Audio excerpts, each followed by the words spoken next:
सहज अरोड़ा जी, कुल्लड़ pizza couple Jalandhar से।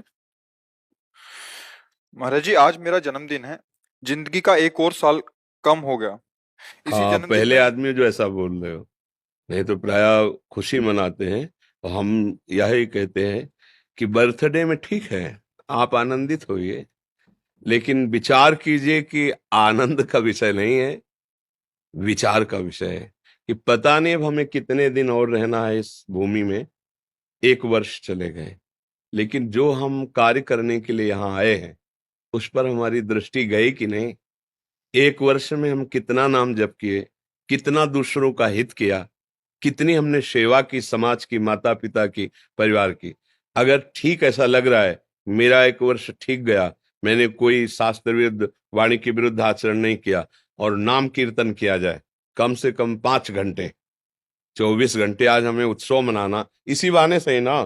तो 5 घंटे गुरुवाणी का कीर्तन, नाम कीर्तन, और कुछ संत भक्तों को भोजन पवाया, और निश्चय किया कि इस वर्ष में जो गलती हुई है आगे जीवन में हमसे ना हो, तो आपका जन्म सार्थक है। जिसकी मृत्यु अच्छी है उसका पूरा जीवन सार्थक हो गया। मृत्यु अच्छी उसकी है जो जीवन में किया जाता है, मरने के समय वो हिसाब रूप धारण करता है। ध्यान रखना, ये हम तुम्हें बहुत अनुभव की बात बता रहे हैं। जैसे तुमने खूब अत्याचार किए, पापाचरण किए, अब जो तुम्हारी दुर्गति होनी, वो मरने के समय तुम्हारे आचरण रचना रचेंगे। कुछ चिंतन नहीं होगा, वही चिंतन होगा जो तुमने किया है, वही उसका परिणाम सामने आ जाएगा। जो कुछ बनना है वो तुम्हें पहले ही पता चल जाएगा कि अब हमारी है। तो मन पछितई है अवसर, अब उस समय कुछ हो नहीं सकता, क्योंकि कापी जांच में पहुंच गई, अब तुम उसमें बदल नहीं सकते हो। अब केवल पछताना पछताना रहेगा। तो ऐसा हमारा जन्मदिन मने कि हमारी मृत्यु सुधर जाए, हमें पछताना ना पड़े। मालिक के सामने जाने की बात आने पर हमें ऐसी खुशी होनी चाहिए जैसी होना चाहिए। पर हम खुश क्यों नहीं होते? मरने का नाम सुनते ही डर जाते हैं, क्योंकि जो करना चाहिए वो हम नहीं कर पाते, और जो नहीं करना चाहिए वो किया तो डर लगता है। अच्छा, अभी आपको कि कोतवाली में आपको बुलाया जा रहा है, तो यदि आपके आचरण पवित्र है ना, तो आप बिल्कुल पाई भर नहीं डरेंगे। जी हाँ, कैसे?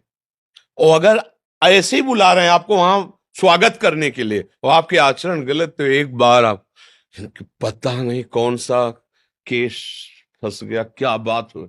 ऐसे ही जब मृत्यु का समय आता है ना, तो जब हम गलती करते हैं, प्रभु से प्रेम नहीं करते, प्रभु की भजन सेवा नहीं, अब क्या होगा? जिससे प्यार किया वो छूट रहा है, और जहां जाना उससे प्यार नहीं किया, पूरा जीवन खराब कर दिया। अब वो डरता है। नहीं तो सच्ची बहुत आनंद आता है। जाना है किसके पास?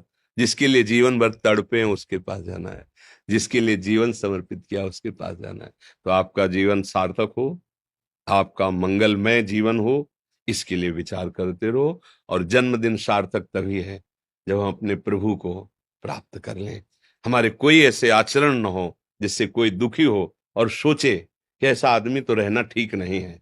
ऐसा आचरण न बनने पाए। ऐसा आचरण बने कि हमारे आसपास हमारे परिवार के जन ये चाहें कि आपकी लंबी उम्र हो, आप स्वस्थ रहें, समाज सेवी बने।